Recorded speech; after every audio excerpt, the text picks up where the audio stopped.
POV यानी कि point of view. यार क्या ये बिजनेस में मैटर करता होगा? मैं काम तो करो, मेरा प्रोडक्ट क्यों नहीं बिक रहा? हाँ जी, सो गाइस की हाल चाल। सो गाइस आज का हमारा क्वेश्चन है, does POV really matters in business? मतलब कि पीओवी अगर इन शब्दों को तोड़ा जाए, तीन अक्षर शब्द, इनका मतलब है पॉइंट ऑफ व्यू, यानी कि लोगों की विचारधारा, लोगों की सोच, लोगों की भी और अपनी भी। अब हमारी जो सोच है वो पॉजिटिव भी होती है, नेगेटिव भी होती है। कॉमन सी बात है, अच्छी सोच भी होती है, बुरी सोच भी होती है। कभी हमारे ख्याल दिमाग में अच्छे ख्याल आते हैं, कभी बुरे ख्याल आते हैं, कभी परेशानी के, कभी दुख के, कभी स्ट्रेस के, ऐसे तरह के ख्याल आते। ठीक है, अब हम बिजनेस की बात करें। अब किसी को भी अगर एक प्रोडक्ट बेचना है, अपनी कंपनी खड़ी करनी है, तो उसके लिए पीओवी सबसे मैटर करता है, यानी कि पॉइंट ऑफ व्यू बहुत मैटर करता है भाई।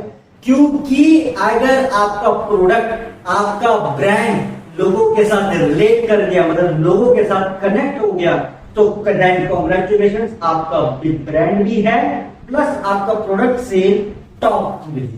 लेकिन अगर वो लोगों से कनेक्ट करने के बाद छूट गया, तो आपको उसे दोबारा से जोड़ने की जरूरत है। अगर आप उसे नहीं जोड़ोगे, देन डेफिनेटली आपका जो सेल्स का जो प्रॉफिट है वो कम होता चला जाएगा, लॉस बढ़ता चला जाएगा, जो आपके लिए बैंक का सिचुएशन आ सकता है। इसलिए बेटर है कि लोगों के साथ कनेक्ट हो। अब यार आप बोलोगे हम लोगों के साथ कैसे कनेक्ट करें? तो उसके लिए है, लोगों के साथ वो प्रोडक्ट कितना रिलेट करता है। लोगों के साथ फीडबैक सर्वे लेते हैं। अब आप बोलोगे कैसी बात कर रहे हैं फीडबैक, अगर हमारा बड़ा ब्रांड, हम कैसे ले सकते हैं इतने सारे लोगों का सर्वे? बिल्कुल सही कहा, हम लोगों का सर्वे नहीं ले सकते, लेकिन ले सकते हैं। लेकिन कैसे, वो मैं समझा। देखो आप क्या करो, जैसे आजकल बहुत सारे प्रोडक्ट में ये काम करते, चैलेंज क्रिएट करो। जैसे फॉर एग्जाम्पल, हाँ ये घड़ी है, ठीक है, अब ये एक रैंडम घड़ी है। आप एक चैलेंज क्रिएट कर दो कि जो इस घड़ी के साथ ऐसे करके अच्छे वाले स्टाइल में क्रिएट करेगा, तो उसे इतने हजार रुपए, 1000, 2000, 5000, 10,000। अब आप बोलोगे इससे क्या फर्क पड़ेगा? इससे फर्क पड़ेगा। इससे क्या होगा, आपने अपने प्रोडक्ट को एक चैलेंज के रूप में लोगों के सामने क्रिएट कर, सोशल मीडिया पे गए, आपने ऐसे चैलेंज क्रिएट किया। किसी भी सोशल मीडिया इन्फ्लुएंसर को बोलो कि आप एक वीडियो बनाओ ऐसे चैलेंज पे, या किसी बड़े एक्टर को बोल दो कि आप हमारे लिए एक चैलेंज क्रिएट करो इस प्रोडक्ट का। इससे होगा क्या? ये तो मैं सिर्फ इसकी कोई प्रमोशन नहीं है, रैंडम प्रोडक्ट है, मैं एग्जांपल। ऐसे आपने चैलेंज क्रिएट करनी शुरू की, उससे होगा क्या? उससे होगा ये कि लोग आजकल हैशटैग्स को बहुत फॉलो करते हैं सोशल मीडिया पे, ठीक है, इन्फ्लुएंसर्स में। तो उससे हुआ क्या कि आपने ये हैशटैग क्रिएट किया, लोग इस हैशटैग की तरफ अट्रैक्ट होंगे। पहले तो सोशल मीडिया इन्फ्लुएंसर कुछ गिनती के 10-20 इन्फ्लुएंसर्स पे वीडियो बनाएंगे, उनको देखते देखते और 100, 200, 300, 400, 500 इन्फ्लुएंसर छोटे छोटे और बनाएंगे, फिर उनको देख के और छोटे छोटे इन्फ्लुएंसर्स बनाएंगे। इससे क्या होगा, ये हैशटैग के व्यूज धीरे धीरे धीरे धीरे करके ट्रेंडिंग में आते। एक बार ये ट्रेंडिंग टॉपिक बन गया, तो जो नॉर्मल लोग हैं, जो बहुत छोटे लेवल में क्रिएटर्स हैं, वो भी इस पे वीडियो बनेंगे। उससे होगा क्या, जितनी ऑडियंस इन वीडियोस को देख रही है, उन ऑडियंस के बीच में आपका प्रोडक्ट प्रमोट हो रहा है। अब आपका प्रोडक्ट प्रमोट हो गया, आपकी प्रमोशन हो गई अच्छी खासी। अब क्या होगा, आपकी सेल्स शुरू होगी। अब बोलोगे सेल्स कैसे? आपने सिर्फ और सिर्फ क्या करना है, उस प्रोडक्ट का ये दिखाना है, स्टाइल बताना है, और उस प्रोडक्ट का नाम दिखाना, ठीक है। अब कुछ होंगे जिनको खरीदने की इच्छा होगी, तो वो क्या करेंगे, या तो वो इस प्रोडक्ट के ऊपर सर्च करेंगे गूगल पे जाके। आप ऐसा कह सकते हैं कि गूगल पे जाके आप सर्च कर सकते हैं, आपको प्रोडक्ट मिल जाएगा। नहीं तो आप कोई एक लिंक प्रोवाइड कर सकते हैं। लेकिन क्या होता है, लिंक पे क्लिक करने का चांस बहुत कम होता है, क्योंकि लोग ना लिंक को देख के ना स्कैम समझने की कोशिश करते हैं कि ये स्कैम ना हो। इसीलिए आप सिर्फ अपने प्रोडक्ट का नाम, अपने प्रोडक्ट को दिखा दो। उससे होगा क्या कि आपकी प्रोडक्ट बिकेगा। अब आप बोलोगे ये तो कैसे कह सकते हैं फ्री? एग्जांपल देखो, टीवी पर एड्स आपने बहुत देखे होंगे, बहुत सारे प्रोडक्ट्स की एड्स आती हैं, ठीक है। अभी मैं एड देख रहा था रियलमी फोन, जो कि बेसिकली अभी एक लेटेस्ट मॉडल निकाला है जिसमें SRK यानी कि शाहरुख खान ने कैसा करके पोस्ट बनाया कि इसे लिमिटेड एडिशन, ठीक है। अब उसमें उन्होंने कोई लिंक प्रोवाइड किया। अब आप बोलोगे किसी बात करेंगे बेटी, टीवी पर कौन सा लिंक प्रोवाइड होगा, टीवी पर कोई क्लिक करके कैसे देख सकता है? बिल्कुल सही कहा, नहीं देख सकता। तभी तो बता रहा हूं कि जो हमारी ऑडियंस है ना, टीवी कब से है? टीवी तो स्टार्टिंग से है ना, ब्लैक एंड व्हाइट था, फिर कलर्ड है। तो जरा सोच के देखो कितने सारे लोग टीवी को देखते हैं। लेकिन आप बोलोगे किसी बात करेंगे, ये जो इंटरनेट यूजर्स है 5.5 बिलियन यूजर्स है, वो भी तो यूज कर रहे हैं ना इंटरनेट। बिल्कुल सही कहा, लेकिन फिर भी बहुत बड़ी ऑडियंस टीवी को देखती है और टीवी को देखते ही हम बड़े हुए हैं यार। लिंक को इवन मैं भी कभी कभी लिंक को क्लिक करते हुए स्कैम समझते, स्कैम ना। इसी कारण से क्या होता है, कुछ लिंक्स पे लोग क्लिक करते हैं बट मैक्सिमम लिंक्स को लोग स्कैम समझते हैं, क्योंकि आजकल स्कैम बहुत ज्यादा होते हैं। इसीलिए हमें अपने प्रोडक्ट की इस तरह से उसे एडवर्टाइज करना होगा सोशल मीडिया की वीडियोस में कि लोग उस प्रोडक्ट पे सर्च करें, फ्लिपकार्ट पे जाएं, अमेजोन पे जाएं, गूगल पे जाएं, अपने आप सर्च करें। इसे बोलते हैं माउथ टू माउथ मार्केटिंग, यानी कि आपने सिर्फ एक बंदे को कहा वीडियो बना, उसने अपनी बात दूसरे बंदे को बताई वीडियो के थ्रू, उस बंदे ने और आगे बताया वीडियो के थ्रू। इस तरह ये चेन सिस्टम चलता जाएगा और उनको जो ऑडियंस देख रही है, मेगा ऑडियंस, उनके पास कोई प्रमोट हो ही रहा है, ठीक है। अब यहां से विन विन सिचुएशन दोनों, सोशल मीडिया इन्फ्लुएंसर की विन सिचुएशन प्लस आपकी भी विन सिचुएशन की आपकी प्रोडक्ट की प्रमोशन हो रही है, फ्री में मार्केटिंग हो रही है एंड आपकी जो सेल्स है वो शायद बड़े लेवल पे जा सके। लेकिन इस चीज की गारंटी मैं नहीं दे सकता क्योंकि प्रोडक्ट टू प्रोडक्ट डिपेंड करता है। अब आपका प्रोडक्ट क्या है, किस टाइप का है, उस अकॉर्डिंग से ये बहुत मैटर करता है। अगर आपका प्रोडक्ट एक नॉर्मल क्लोथिंग, एक्सेसरीज, ऐसी चीजें जो लोग अपनी डेली नीड में जरूरतों में यूज करते हैं, तब तो आपकी सेल्स बढ़ने के चांसेस काफी हाई हैं। लेकिन अगर आपका प्रोडक्ट ऐसा है जो लोग डेली यूज में नहीं करते, कभी कभी वीकेंड्स में या कभी कभी यूज करते हैं, तो आपके प्रोडक्ट की सेल बढ़ेगी बट बहुत ही में।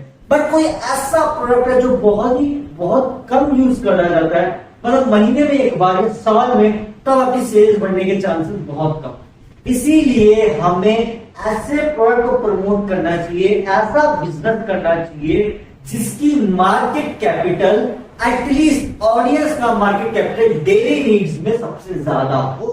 अगर वो सबसे ज्यादा नहीं है देन आपके लिए एक इशू बन सकता है, बिकॉज एक बड़ी ऑडियंस नहीं मिलेगी। आप प्रमोशन तो कर दोगे, सपोज आपका कोई ऐसा प्रोडक्ट है जो लोग कम यूज करते हैं, आप प्रमोशन तो कर लोगे इसकी, बट बड़ी ऑडियंस नहीं लेके आ पाओगे। जब तक बड़ी ऑडियंस उस पर नहीं आएगी ना, तब आप उस चीज से ज्यादा अर्निंग नहीं कर सकते।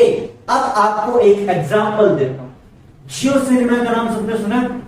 अब बोलो कैसी बात कर रहे हैं बीड़ी, जियो सिनेमा जो मुकेश अंबानी के अंडर चल रहा है, उसका नाम तो किसने नहीं सुना है? जियो टीवी, जियो सावन, कितने सारे। हाँ, मैं कोई प्रमोशन नहीं करूंगा, एग्जांपल दे। जियो सिनेमा जो है, उन्होंने क्या मार्केटिंग स्ट्रेटेजी निकाली है?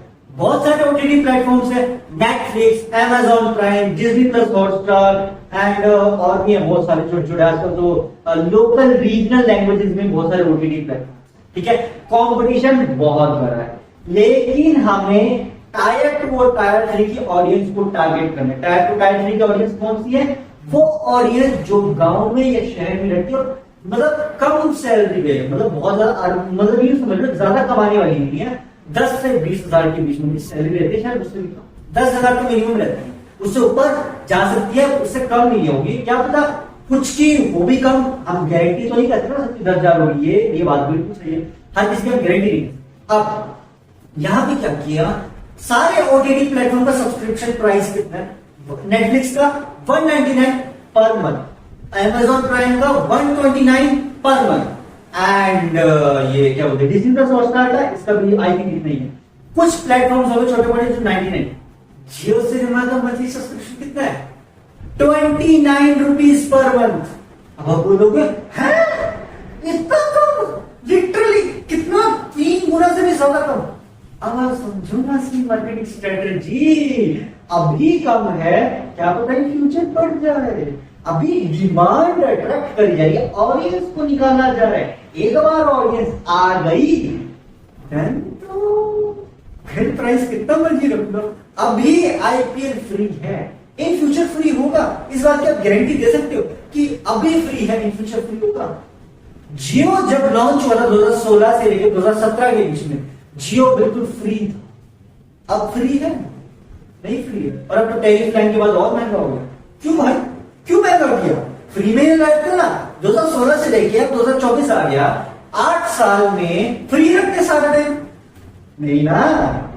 बिजनेस समझो भाई, बिजनेस इसे बोलते हैं मार्केटिंग। कि भाई एक बार अट्रैक्ट कर लिया ऑडियंस को, जब ऑडियंस आ गए तब अपना असली बिजनेस करो, अर्निंग करो, तब आपकी वो लॉयल ऑडियंस होगी ना।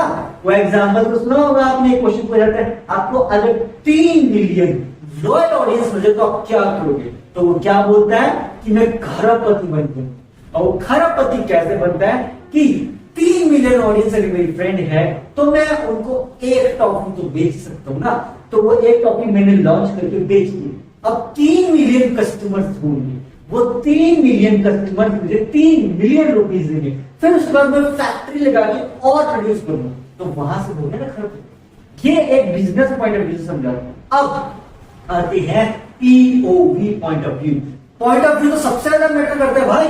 मैंने क्या बोला, ये ऑडियंस के साथ जो चेन बना रहे हैं ना, यही तो पॉइंट ऑफ व्यू है।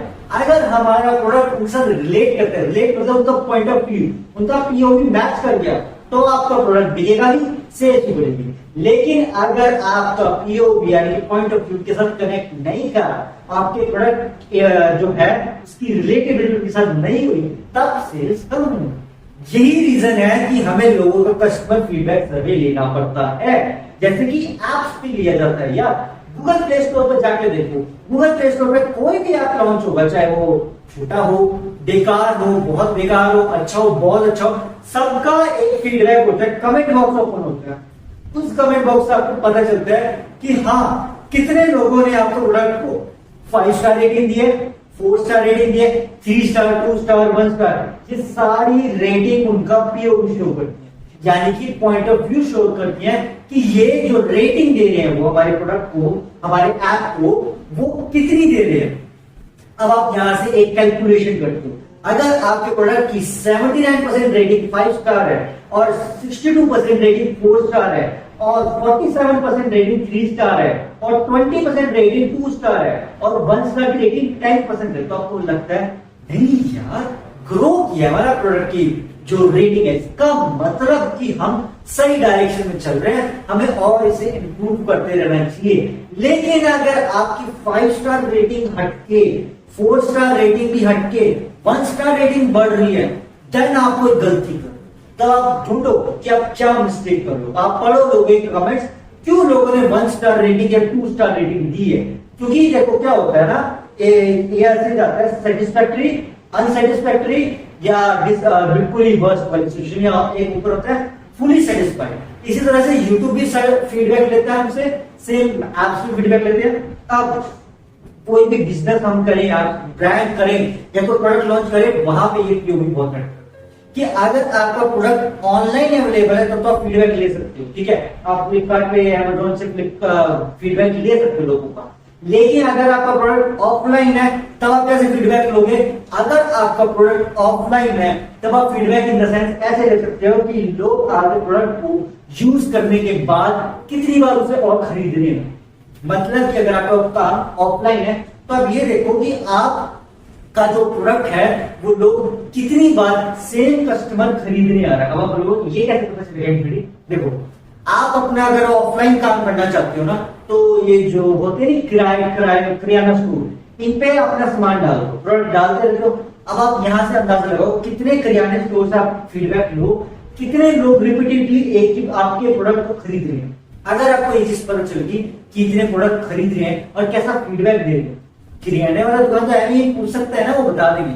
तो बस यहां से आपको समझ आ गया, अरे हाँ ऐसे मेरा प्रोडक्ट बिक रहा है या इतना अमाउंट में प्रोडक्ट बिक रहा है, इससे प्रॉफिट हो रहा है, लॉस हो रहा है, जहां से पता चलेगा। अदरवाइज क्या है ना भाई, देखो बिजनेस तो सभी को करना है, ब्रांड सबको बनना है, लेकिन अगर आप पीओवी से अफेक्ट हो गए तब डेफिनेटली आपके लिए प्रॉब्लम है, क्योंकि हमें पीओवी का लॉजिकली मतलब आना चाहिए समझ में। अगर हम इसे बिजनेस पॉइंट ऑफ व्यू में समझ गए ढंग से, तब तो हम प्रोडक्ट को ग्रो करेंगे, लेकिन अगर नहीं समझे तो लॉस हो जाएंगे। एक एग्जांपल दूं, एक गेम थी, वो क्या नाम है उसका, मेरे गेम दिमाग में नहीं, angry birds. Angry birds game कितनी फेमस थी 2012 में, आई थिंक 1 बिलियन डाउनलोड्स उसके थे उस समय, ठीक है। सेम कैंडी क्रश, ठीक है। अब जो एंग्री बर्ड्स है, अभी कितने एंग्री बर्ड्स खेलते हैं, ऑडियंस कम हुई। उस समय पीक पर थी ऑडियंस, एंग्री बर्ड्स की ऑलमोस्ट पीक पर, इतनी मूवीज बनी एंग्री बर्ड्स पे, शोज बने। अब आप बताओ ऐसा क्या हो गया कि एंग्री बर्ड्स बिल्कुल गायब सा हो गया। देखो क्या हुआ ना, वो बार बार एंग्री बर्ड्स के और एप्स के वर्जन हो गए। तो हुआ क्या, ऑडियंस डिवाइड हो गई, आपस में ऐसे करके डिवाइड हो गई। तो लोगों के पीओवी बदलते चले गए। पहले एक ऐप था, तब लोगों का पीओवी कनेक्टेड था, पर जब ढेर सारे ऐप उन्होंने 10 ऐप और लॉन्च करे, तो ऐसे ऐसे ऐसे ऐसे करके डाइवर्ट होती गई ऑडियंस। जो 1 बिलियन ऑडियंस थी, वो 100 मिलियन इधर, 100 मिलियन इधर, 100 मिलियन इधर, 100 मिलियन इधर, 100 मिलियन इधर, 100 मिलियन इधर, ऐसे करके डिवाइड हो गई। जब ऑडियंस डिवाइड हो गई, तब लोगों का पीओवी उतना ज्यादा मैटर करने लग गया। एंड फिर क्या हुआ, धीरे धीरे करके वो लोग बोर हो गए। जब लोग बोर हो गए, तब वो ऑडियंस कम कम कम कम कम होते, और अब तो शायद एंग्री बर्ड्स का नाम शायद ही कोई होता हो, या शायद ही इसको पता हो। तो यही रीजन होता है कि अगर आप अपने पीक पर आ चुके हो ब्रांड को, उसके बावजूद भी पीओवी को लॉजिकली सोचते चलो, जो ऑडियंस चाह रही है, जैसा प्रोडक्ट वो मांग रही है, अगर आप उनकी डिमांड पूरी करोगे, उनको सप्लाई पर टाइम पे मिलेगी, तो वो आपके पास आएंगे। अगर आप टाइम पे सप्लाई नहीं करोगे और आपके प्रोडक्ट की डिमांड मार्केट में नहीं है, तब आपकी सेल्स नहीं होंगी, उतनी नहीं होंगी जितनी आप चाह रहे हो, ठीक है। आपको अपने एक प्रोडक्ट की डिमांड एंड सप्लाई बढ़ानी बहुत जरूरी है, क्योंकि जब तक आपके प्रोडक्ट की मार्केट में डिमांड ही नहीं होगी, जब तक उसके लिए कोई रिक्वायरमेंट ही नहीं महसूस होगी, लोग उससे कनेक्टेड ही नहीं होंगे, तो लोग डिमांड ही क्यों करेंगे। सोचते रहते हो ना, डिमांड कब बढ़ती है, जब लोग उस प्रोडक्ट से कनेक्ट फील करते हैं, उसको रोजमर्रा की जिंदगी में यूज करते हैं, उनकी जरूरत है, तब वो आपके साथ कनेक्ट होंगे। अब जैसे कोलगेट है, टूथपेस्ट तो हर कोई यूज करता है, इवन मैं यूज, ठीक है। अब जब सोचे टूथपेस्ट में भी कितने सारे ब्रांड्स है ना, डाबर है, सेंसोडाइन है, कोलगेट है, पेप्सोडेंट है, क्लोजअप है, सारे तो नहीं हम यूज कर सकते, पतंजलि भी है, सारे नहीं यूज करते ना, कोई कोई हम यूज करते हैं। बहुत कम ऑडियंस ऐसे होते हैं जो सारे प्रोडक्ट को ट्राई करने की कोशिश करते हैं। मैक्सिमली 1 या 2 प्रोडक्ट हम फिक्स कर लेते हैं, ये यूज करेंगे या ये यूज करेंगे, सारे वाले वैरायटी वाले कम होते हैं। इवन मेरा भी ऐसे है, वीको भी है। हम, मेरा क्या है, मैंने 2 में अपने को फिक्स कर रखा है। आयुर्वेदिक बेसिकली मेरे पीओवी से आयुर्वेदिक टूथपेस्ट मिले ज्यादा बेटर, या फिर दैट्स व्हाई मैं पतंजलि, वीको इन टूथपेस्ट को ज्यादा रिकमेंड अपने लिए करता हूं। मैं आपको नहीं कह रहा, मैं अपना पीओवी बता रहा हूं कि मेरा ऐसा पीओवी है कि हेल्दी रहना जरूरी है। आयुर्वेदा हमारी बॉडी के लिए रिक्वायरमेंट है, इसीलिए मैं आयुर्वेदिक टूथपेस्ट को यूज करने की कोशिश करता हूं। अब उसमें जिसने प्रमोशन करी है उस कैटेगरी में, मैं उसका यूज करूंगा। तो बोलोगे डाबर का भी तो है, बिल्कुल सही था, लेकिन भाई डाबर का जो टूथपेस्ट है वो मेरे दांत पे जलन करता है, इसीलिए मैं वो यूज नहीं कर सकता। सिंपल, जो टूथपेस्ट आयुर्वेदिक है मेरे दांत के लिए मुझे जलन नहीं करता है, वही तो मैं टूथपेस्ट यूज करूंगा ना। मैं क्यों ऐसा टूथपेस्ट करूंगा जो मुझे जलन भी कर रहा है, परेशान भी कर रहा है। ये समझो कि आपका जो प्रोडक्ट है आप कितना यूज कर रहे हो डेली लाइफ में, ये जरूर समझो। अगर आपको ये समझ आएगा, तब आप लोगों के पीओवी के साथ कनेक्ट करके लैडर चढ़ोगे, जो लैडर है सक्सेस की लैडर। तो इसी कारण से हमें पीओवी को समझना पड़ता है कि नहीं, अगर कोई हमारे प्रोडक्ट के बारे में अच्छा बोल रहा है, क्यों अच्छा बोल रहा है, बुरा भी बोल रहा है तो क्यों बुरा बोल रहा है, ये क्यों शब्द को सोचो। Why they are speaking up for us negative? Why they are talking about our product positive? Is there any reason? Is there any logic which is being connected, which is connecting their POV with our product? If yes, then this would create a customer feedback survey in a positive way. If it is creating it in a positive way, then it is beneficial for us because it can increase our sales. Simple, customer जो है वो हमारी sales बढ़ाने का काम करता है। Customer होगा तभी हमारा प्रोडक्ट बिकेगा, डिमांड होगी तभी हमारा प्रोडक्ट बिकेगा। और डिमांड कौन लाएगा? कस्टमर लाएगा। कस्टमर कहां से लाएगा? जब उसको जरूरत होगी। उसकी जरूरत कैसे पैदा होगी वो आपको समझना है कि वो जरूरत कैसे पैदा करनी है। क्रिएटिविटी और माइंड से, मतलब आर्टिफिशियल जरूरत पैदा करनी है या नेचुरल जरूरत पैदा करनी है। अब जो बिजनेस में बड़े बड़े दिग्गज कलाकार है ना, जो बहुत बड़े बड़े उपाधि में, उन्हें ये क्रिएट करना भी आता है और इसको कम करना भी आता है। हम जो बेसिक छोटे लेवल पे स्टार्टअप होते हैं ना, हमें ये पता ही नहीं होता कि हम डिमांड को, कस्टमर को कैसे अट्रैक्ट करें, कैसे उनके अंदर पॉजिटिविटी क्रिएट करिए, अट्रैक्शन क्रिएट करें हमारे प्रोडक्ट के लिए। सेम चीज मूवीज के साथ होती है। अब कोई भी मूवी उठा के देख लो, अगर मूवी अच्छी है, आजकल तो कितनी मूवी अच्छा बुरा परफॉर्म करती है, ठीक है। हर मूवी पे लोगों का फीडबैक इंपॉर्टेंट है। जैसा जैसा लोग फीडबैक देते हैं उसी तरह से अगली मूवी इंप्रूव होकर आती है।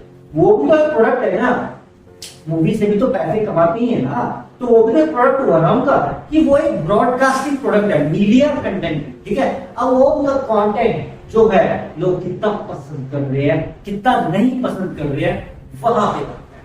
अब अगर आपको सपोज बिजनेस करना है ऑनलाइन में, तो आपको क्या करना चाहिए? आपको पीओवी के बारे में जानकारी नहीं है, लोगों के पॉइंट ऑफ व्यू से आप मतलब अटैच नहीं हो, आपको उसके बारे में नहीं, आप बिल्कुल नए नए हो, तो आप क्या कर सकते हो? अपने ना प्रोडक्ट की सोशल मीडिया के थ्रू जब एडवर्टीजमेंट करोगे ना, आपको क्लैरिफिकेशन मिल जाएगी। हाँ, ये वाली बात सही है। लोग अगर आपके प्रोडक्ट की जो चैलेंज चल रहा है पार्टिसिपेट करके अच्छा फील कर रहे हैं, तब वो आपके प्रोडक्ट की तरफ भी जाएंगे, डेफिनेटली जाएंगे। यार बहुत प्रोडक्ट बिके हैं ऐसे, बहुत प्रोडक्ट्स ने ऐसा किया है और बहुत सारे प्रोडक्ट की सेल बढ़ी है। इसे बोलते हैं marketing strategy, broadcasting marketing strategy, जो मीडिया कंटेंट के थ्रू की जाती है। क्योंकि आपको पता है कि इंटरनेट पे 5.5 बिलियन यूजर्स हैं, तो इतनी बड़ी ऑडियंस को अगर आपने प्रोडक्ट पे लिया हो और आपका प्रोडक्ट सिर्फ 500 या 100 रुपए का है, जस्ट इमेजिन आप कितना प्रॉफिट कमा सकते हैं। लेकिन सबसे मुश्किल यही है उन बिलियन लोगों को खींचकर अपने प्रोडक्ट पे लेके आना। ऑफलाइन में तो आप कस्टमर डिमांड के हिसाब से आएगा आपके पास, लेकिन लिमिटेड कस्टमर आता है ऑफलाइन में। ऑनलाइन में क्या, अगर आपने अट्रैक्ट कर दिया 1.5 बिलियन, उनका पीओवी समझ लिया, उनका पॉइंट ऑफ व्यू समझ लिया, तब तो भाई ऐसे आएगा हलवे की तरह और आपकी सेल्स छप्पर फाड़ जाएगी। जैसे आजकल एक एग्जांपल देता हूं, अभी 2023 में 2023 का क्यों दूं, 2018 का देख लो, एक मूवी थी बाहुबली करके, बाहुबली 2। भाई साहब उसकी पहली पार्ट ने 650 करोड़, सेकंड पार्ट ने 1800 करोड़ कमाए। तो उससे समझो। और एक और एग्जांपल दूं, 2016 में एक मूवी आई थी दंगल दंगल, हाँ दंगल कितना कमाई? 2000 करोड़। कैसे कमा गए? अरे भाई वो लोगों के साथ पॉइंट ऑफ व्यू के साथ कनेक्ट करेगी, उनका जो कंटेंट है, उनका जो प्रोडक्ट है, वो लोगों के साथ कनेक्ट कर दिया। जो लोगों के साथ कनेक्ट कर दिया, तब तो भाई प्रोडक्ट बिकेगा, पानी की तरह बिकता है। इसी तरह से टेक्निकल प्रोडक्ट भी बिकते हैं, इसी तरह से नॉन टेक्निकल प्रोडक्ट भी बिकते हैं, इसी तरह से ऑफलाइन बिजनेस भी चलता है, इसी तरह से ऑनलाइन बिजनेस भी चलता है। क्योंकि पीओवी यानी कि पॉइंट ऑफ व्यू को हम समझ सकते। आई होप सो गाइस, आपको समझ आ गया होगा कि एक पीओवी यानी कि पॉइंट ऑफ व्यू कितना मैटर करता है बिजनेस वर्ल्ड में, स्टार्टअप वर्ल्ड में, ब्रांड वर्ल्ड में, मेगा बिजनेस वर्ल्ड में। ठीक है, so that's it for today for this podcast. मिलते हैं किसी नेक्स्ट पॉडकास्ट में, तब तक के लिए stay fit and stay healthy. Bye.